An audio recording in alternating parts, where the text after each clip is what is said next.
नमस्कार, मैं हूं आपके साथ दीपक भदौरिया और करते हैं खबरों की ओर। मध्य प्रदेश के कैबिनेट मंत्रियों की बैठक जबलपुर में आयोजित की गई।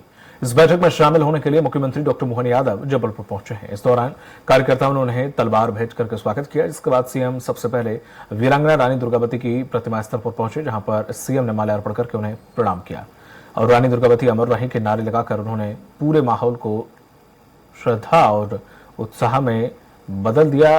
इसके बाद सीएम जबलपुर संभाग के अंतर्गत आने वाले जिलों की कानून व्यवस्था की समीक्षा करने के लिए होटल कलचुरी पहुंचे, जहां पर वरिष्ठ अधिकारियों ने उनका स्वागत किया और अपने अपने जिले का प्रेजेंटेशन दिया है। इस दौरान उन्होंने सभी जिलों में शांति व्यवस्था बनाए रखने के लिए अधिकारियों को निर्देशित किया।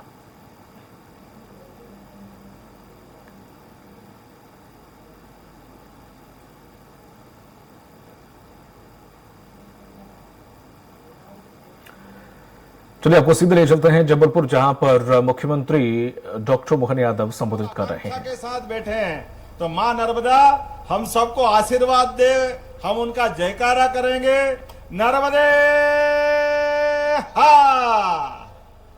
हम सब सौभाग्यशाली हैं परमात्मा की दया से। ये ऋषियों और मुनियों की धरती, सनातन संस्कृति जिसके हम सब वाहक हैं, और जावली ऋषि की धरती जबलपुर जिसकी एक विशेष अलग पहचान है। और ऐसा भी कहते कि ये हमारा अपना मध्य केंद्र भी है। इस केंद्र के इस मंच के ऊपर विराजमान हमारे अपने भारत सरकार के मंत्री, यशस्वी मंत्री माननीय फग्गन सिंह कुलस्ते जी, जोरदार तालियां बजाएं फग्गन सिंह जी के लिए, केंद्रीय मंत्री। अभी अभी जिनने मेरे पहले भाषण समाप्त किया, हमारे यहाँ के प्रदेश भारतीय जनता पार्टी के यशस्वी अध्यक्ष शुभंकर अध्यक्ष, और आपके अपने यहाँ के बहुत अच्छे कुशल संगठनकर्ता और खजुराहो के सांसद, जोरदार तालियां माननीय वीडी शर्मा जी के लिए भी। हमारे अपने जबलपुर के पूर्व सांसद और अपनी इस नई नवगठित सरकार के यशस्वी लोक निर्माण मंत्री। अब किसी को भी सड़कों के मार्ग से जाना हो, आना हो, काम कराना हो, बिना राकेश जी के उद्धार नहीं। जोरदार तालियां माननीय राकेश सिंह जी के लिए। हमारे बहुत वरिष्ठ मंत्री माननीय विजय शाह जी, जोरदार तालियां बजाओ विजय शाह जी के लिए।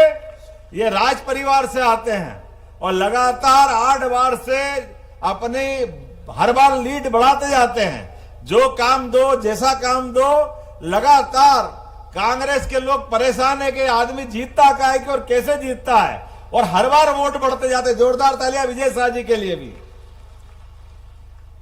हमारी सांसद सुमित्रा वाल्मीकि दीदी के लिए जोरदार तालियां बजाओ। बहुत अच्छे, और अब तालियां बजते रहना चाहिए। हमारे पूर्व मंत्री और यशस्वी नेता, और जो काम दो उसको बहुत अलग अच्छे प्रकार से करने वाले हमारे सबके वरिष्ठ भी हैं। अजय विश्नोई जी के लिए जोरदार तालियां अजय भाई के लिए। जो काम दो वो अलग प्रकार से करने के हमेशा एक विशेष पहचान बनाने वाले मेरे विधानसभा के साथी। मैं भी 3 बार का विधायक, वो भी 3 बार के विधायक। मैं भी विविध प्रकार काम करता हूं, वो भी करते हैं। बस थोड़े से ही मेरे से छोटे हैं, लेकिन आपके बहुत अच्छे नेता हमारे अशोक रोहानी जी के लिए जोरदार तालियां बजाएं। अशोक जी के लिए। सुशील तिवारी जी, सुशील जी कहाँ हैं? जोरदार तालियां। इंदू भाई तिवारी ना, इनका नाम क्या है? इंदू तिवारी। तो मेरे को सुशील तिवारी क्यों लिख दिया है? सुशील तिवारी इंदू। हम तो इंदू तिवारी जानते हैं आपको भैया, ये डबल नाम है। लेकिन चलो जोरदार तालियां बजाओ तिवारी जी के लिए भी। और अभिलाष पांडे, किसी की कोई अभिलाषा हो न हो, हमारा अभिलाष की अभिलाषाएं सदैव परवान चढ़ती रहे। जोरदार तालियां अभिलाष पांडे जी के लिए। नीरज ठाकुर जी, जोरदार तालियां नीरज जी के लिए। बरगी के हमारे बहुत होशियार विधायक, बहुत अच्छा काम करने वाले। इसी प्रकार से संतोष बरगड़े जी के जोरदार तालियां। संतोष जी आप आगे बढ़ो, हम आपके साथ हैं। और हम सबको 8 में से लगातार दोनों जिलाध्यक्ष, पहले प्रभात साहू जी जोरदार तालियां बजाओ, और दूसरा सुभाष तिवारी जी। 8 में से 7 विधानसभा आपके दोनों के अपने अथक मेहनत से सभी कार्यकर्ताओं के लिए जोरदार तालियां बजाओ। एक तरह से दिल खोल करके आपने नवगठित सरकार के लिए अपने पुष्पों से हमारे अपने इस वर्तमान के विकास के मार्ग को प्रशस्त किया है। रिंकू जी, जोरदार तालियां रिंकू जी के लिए बजाएं। नगर अध्यक्ष नगर पालिका कमलेश अग्रवाल जी, नेता प्रतिपक्ष, जोरदार ताली बजाते रहो। नाम बताता रहूंगा। श्रीमती प्रतिभा सिंह जी, मदनी मरावी जी, आशीष दुबे जी, अखिलेश जैन जी, और जिनने नाम कम ज्यादा लिखे ये वो जाने। मैं अपनी ओर से सारे लिखे हुए नाम पढ़ करके आपके माध्यम से मेरे दायित्व का पूरा कर रहा हूं। जोरदार तालियां बजाओ समूचे मंच के लिए और आप अपने लिए भी। भाइयों और बहनों, पत्रकार साथियों, सम्मानित नागरिक बंधुओं, आज का दिन जबलपुर के इतिहास में कुछ अलग हटके है, और वो अलग हटके इस नाते से भी है कि हमारे यशस्वी प्रधानमंत्री नरेंद्र मोदी जी के लिए जोरदार तालियां बजा करके हम उनका अभिनंदन करें, वंदन करें। एक ऐसा अद्भुत व्यक्तित्व नरेंद्र मोदी जी का, जिनके अपने नाम लेने मात्र से पूरे शरीर में रोमांच आ जाता है। हमारे को लगता कि हाँ, कोई दुनिया में ऐसा नेता है जिसने भारत को कितनी ऊंचाई तक पहुंचाया। जोरदार तालियां माननीय नरेंद्र मोदी जी के लिए भी। अद्भुत कल्पनाशील, अद्भुत व्यक्तित्व के धनी, और जब जिधर निकल जाए जनता के लिए, वो तो मैं कहते हैं उनके शब्दों में प्रथम सेवक हूं मैं, लेकिन हमारे नेता है जिनने प्रधानमंत्री पद को इतना गौरवान्वित किया कि दुनिया के 200 से ज्यादा देश अगर किसी को सबसे ज्यादा सम्मान देते हैं, उनका नाम नरेंद्र मोदी है। ये हम सबके लिए सौभाग्य और गौरव की बात है। मुझे इस बात की भी प्रसन्नता है, माननीय मोदी जी हमारे अपने शपथ समारोह में आए और आने के बाद उन्होंने कहा कि मोहन जी, आपको काम करना है, लेकिन काम करने के लिए अपना आधार इस रूप में रखना है कि हमारा समूचा मध्य प्रदेश ये देश का सबसे अच्छा राज्य है। माननीय शिवराज सिंह जी ने इसको आगे बढ़ाया है, आप उसको और आगे बढ़ाते रहिए। लगातार काम करते करते अपने काम की धुरी का केंद्र हर जिला, हर गांव, हर गली, हर मोहल्ले तक जाना चाहिए। और मुझे इस बात का संतोष है कि हमने कहा कि हाँ भाई साहब, आपने कहा है तो हम अपने लिए सुशासन के ऐसे उच्चतम मापदंड स्थापित करने के लिए हमारे मध्य प्रदेश के वो गौरवशाली शख्सियत, जिनके ऊपर हमको सम्मान के साथ अलग प्रकार का विचार आता है, ऐसे स्थान से हमारी कैबिनेट की शुरुआत करेंगे। मुझे प्रसन्नता इस बात की है कि रानी दुर्गावती जी वही एक नाम है जिनने लगातार अपने जीवन के प्रत्येक क्षण का देश की सेवा के लिए, देश के स्वाभिमान के लिए जोरदार तालियां बजाकर के रानी दुर्गावती का वो अप्रतिम शौर्य, पराक्रम, उनका अपना पुरुषार्थ और वो जिस प्रकार से जीवन जिया है, उनने जबलपुर को नहीं, गोंडवाना राज्य को नहीं, पूरे भारतवर्ष को गौरवान्वित किया। पूरे भारतवर्ष को कोई क्या है, कितना महान व्यक्ति हो सकता है अपने जीवन काल में, हम केवल रानी दुर्गावती का सामने रखें। आप अंदाज लगा लो, आज मैंने एक और रानी का नाम जोड़ा है, हमारी वीरांगना 1857 की अवंतीबाई। जोरदार तालियां बजाओ रानी अवंतीबाई जी के लिए भी, जिनने 1857 में रानी झांसी की रानी लक्ष्मीबाई के साथ बराबरी से युद्ध में भाग लेकर के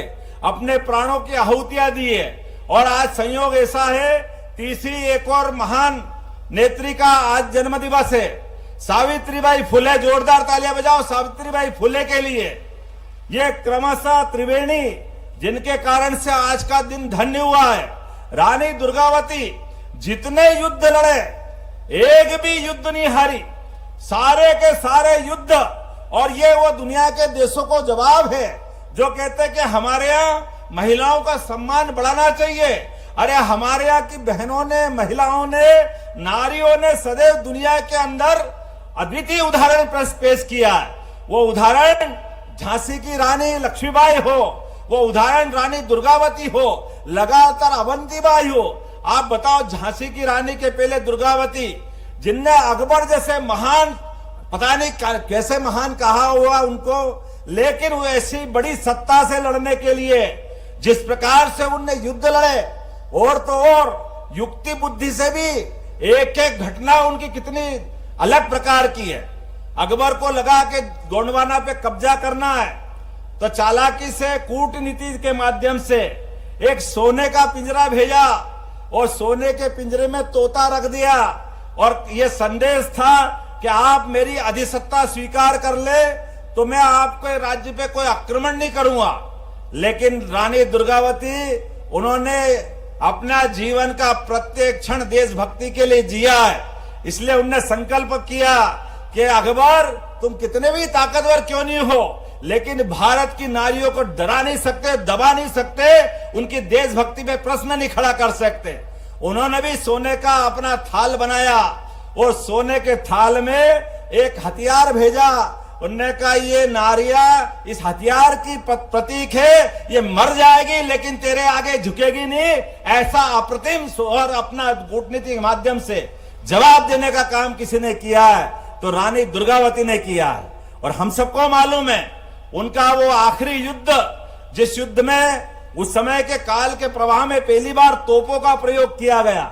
उसके पहले तोप नहीं थी, लेकिन उस समय हाथियों से, घोड़ों से, तमाम प्रकार के युद्ध के सेना के सेनानायक अलग अलग प्रकार से युद्ध लड़ते हैं। लेकिन अकबर की सेना ने पहली बार तोप का प्रयोग करके उस युद्ध में अलग से कूटनीति करते हुए छल किया था और छल का परिणाम रहा कि रानी दुर्गावती के लिए वो युद्ध का एक तरह से बहुत चुनौती वाला दिन था। लेकिन उसके बावजूद भी उस युद्ध में बड़े पराक्रम से वो लड़ी है और लड़ने के बाद अपने साथ के अंगरक्षक से कहा था कि ध्यान रखना मैं आजाद रही हूं, आजाद ही शरीर छोड़ना चाहूंगी, मैं सदैव विजय मार्ग पे बढ़ी हूं। भारत के मान सम्मान के लिए अगर मेरे शरीर की कुर्बानी भी देना पड़े, हमारे लिए कोई अगर पराजय का क्षण आ जाए तो मुझे ये अपनी कटार घोंप के मेरा शरीर समाप्त कर देना।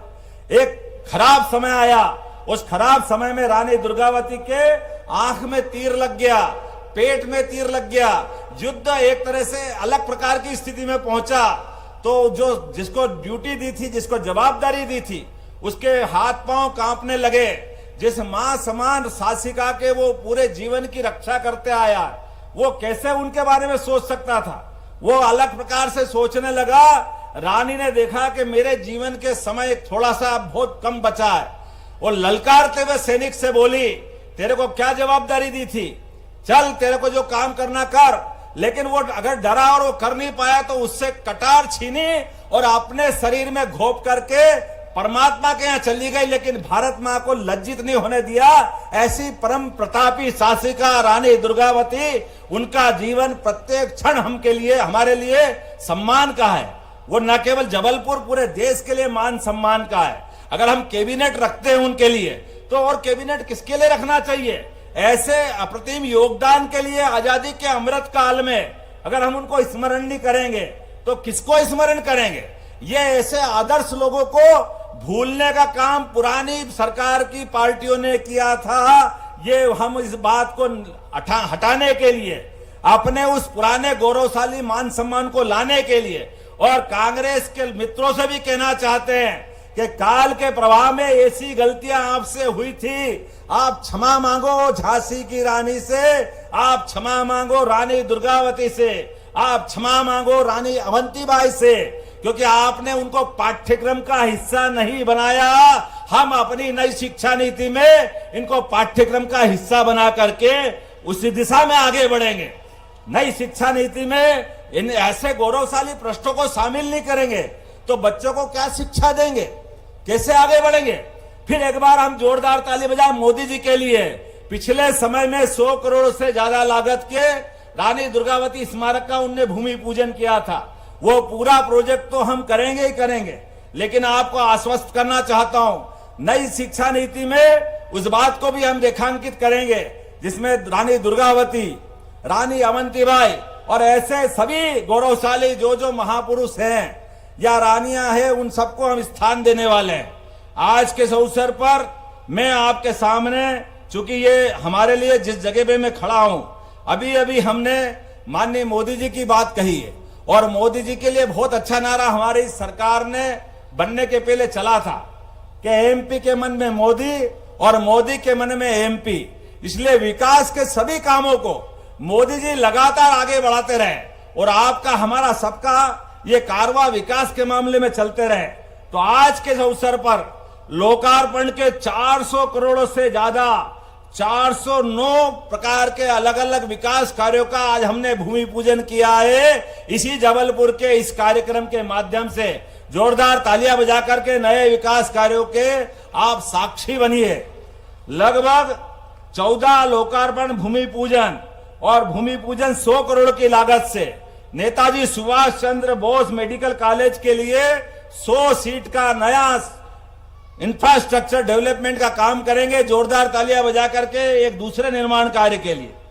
और 300 करोड़ की लागत से लगभग अलग अलग प्रकार के विकास कार्यों का आज हमने लोकार्पण किया है। मैं आज के अवसर पर 40 वर्षों की प्रतीक्षा से बरगी डैम के डूब क्षेत्र के 10 गांवों के लगभग 1414 परिवारों को भू अधिकार योजना के अंतर्गत पट्टे देकर के आज के इस कार्यक्रम को सार्थक करेंगे। यशस्वी प्रधानमंत्री ने कहा है, हर गरीब के साथ सरकार खड़ी रहेगी, उनकी संवेदनाओं के हम साथी बनेंगे, उनके सुख दुख के लिए हमेशा हिस्सेदार बनेंगे। तो आज का कार्यक्रम उनके लिए भी है। राजस्व ग्राम में नहीं होने के कारण से आ रही परेशानियों के लिए भी हमने ये बड़ा कदम उठाया है कि वन ग्राम के अंदर भी जो कष्ट है उन कष्टों को मिटाना हमारी सरकार की जवाबदारी है। आपको मालूम है, यहां इसी जबलपुर की धरती में 63 एकड़ भूमि पर आईटी पार्क का निर्माण हुआ है। माननीय अजय जी बता रहे थे कि थोड़ी छोटी मोटी जरूरतें हैं, लेकिन फिर भी 400 करोड़ का काम है। जोरदार तालियां बजाओ। हम बहुत जल्दी आईटी पार्क में भी आगे बढ़ेंगे, उस काम को भी पूरा करेंगे। लगभग 65 करोड़ की लागत से गारमेंट एवं फैशन डिजाइन क्लस्टर का काम भी यहाँ पूर्व में चालू करने का निर्णय हुआ है, उसको भी हम अंजाम तक पहुंचाएंगे। आप तालियां बजा करके इस नए क्लस्टर के मामले में भी हमारे इस कार्यक्रम के साक्षी बनिए।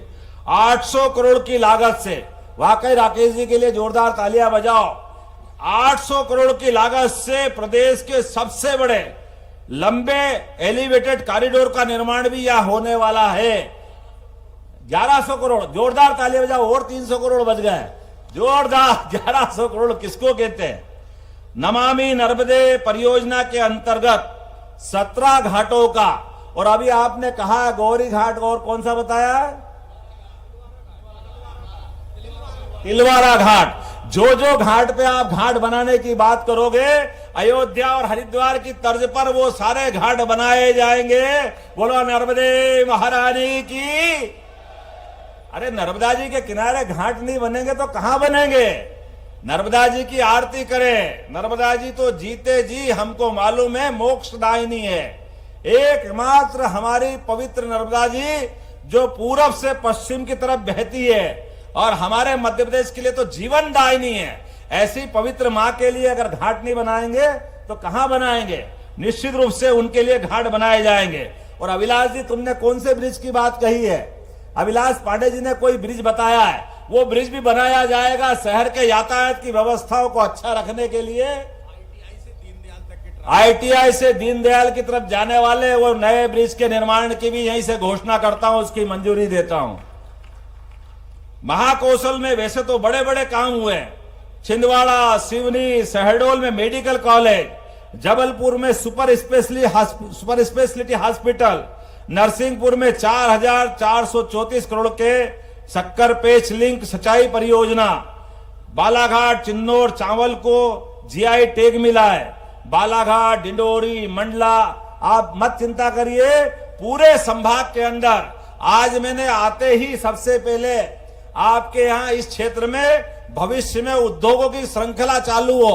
और उद्योग भी ऐसे नहीं हो कि केवल बड़े बड़े लोग बड़ी बड़ी मशीन से धन कमा के ले जाए। हमने कहा हर जिले में ऐसे उद्योग लगाए जाए जिससे लोगों को रोजगार मिले, काम धंधा मिले, उनके जीवन में खुशहाली आए। इसलिए इस पे हमने बड़े पैमाने पे काम किया है। एक एक जिले के अंदर हमारा अपना महाकौशल एक अलग प्रकार से उद्योग आधारित दिखाई दे। जैसे तो यहाँ बहुत सारी कृषि आधारित बहुत सारी संभावना है, फूड इंडस्ट्री को लेकर भी, और दूध के लिए भी यहाँ बहुत बड़ी संभावना है। लेकिन वनोपज और पशुपालन का व्यवसाय भी बहुत बड़े पैमाने पर होता है। इन सब क्षेत्रों में जितने प्रकार से लोगों को लाभ मिल सकता है, ये सारे के सारे काम करने की आज हमने डिटेल प्लानिंग बनवाई है और अभी अभी कैबिनेट करने वाले हैं। कैबिनेट में भी बहुत सारे निर्णय आएंगे, लेकिन ये बात यहाँ खत्म नहीं होगी। ये लगातार विकास का सिलसिला चलता रहेगा। इस दिशा में कोई कोर कसर नहीं बाकी रहेगी। सबको लेके आगे चलने का मध्य प्रदेश सरकार का माननीय मोदी जी के नेतृत्व में संकल्प है। मैं आप सबके माध्यम से भी संकल्प करना चाहता हूं।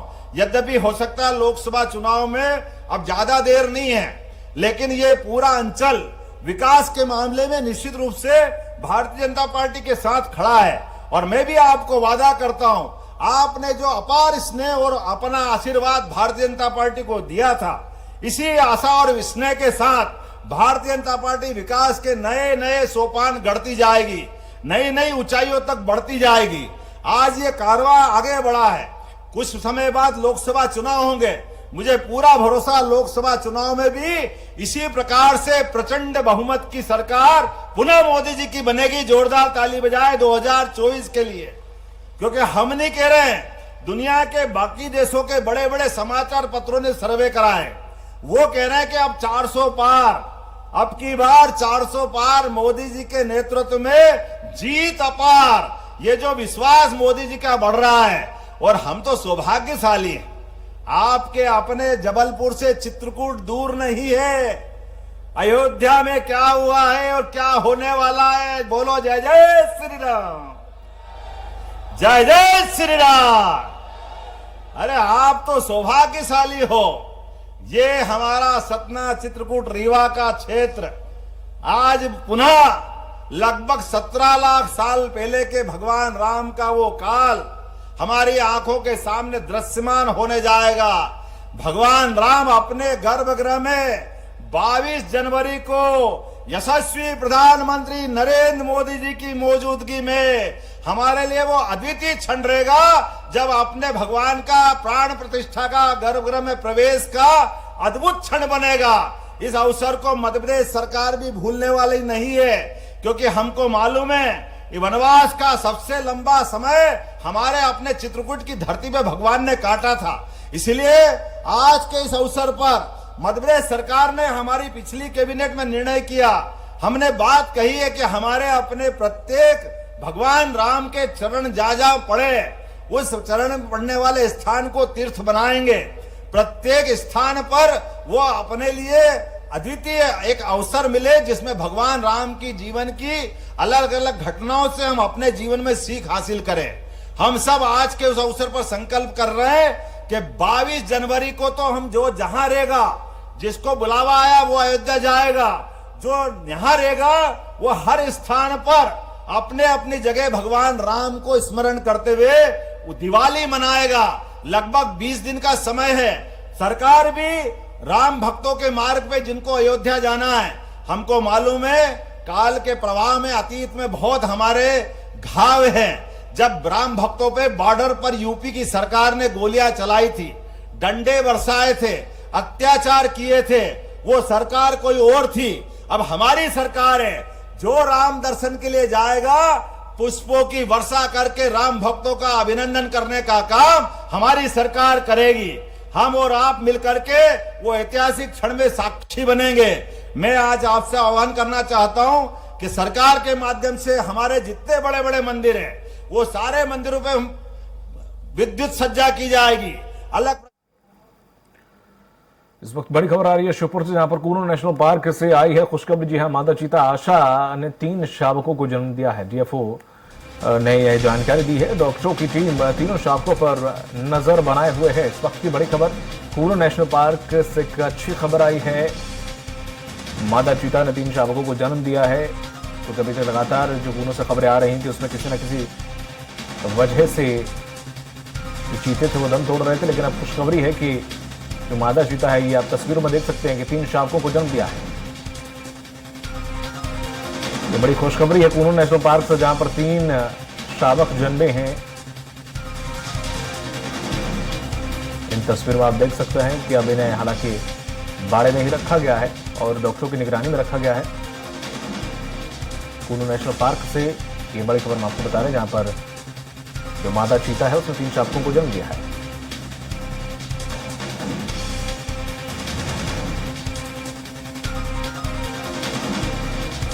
और ये पूरी जानकारी डीएफओ ने दी है और कहा है कि तीनों बच्चे डॉक्टर की निगरानी में हैं। ये मादा चीता के शावक 3 शावकों को जन्म दिया है। मादा चीता आशा।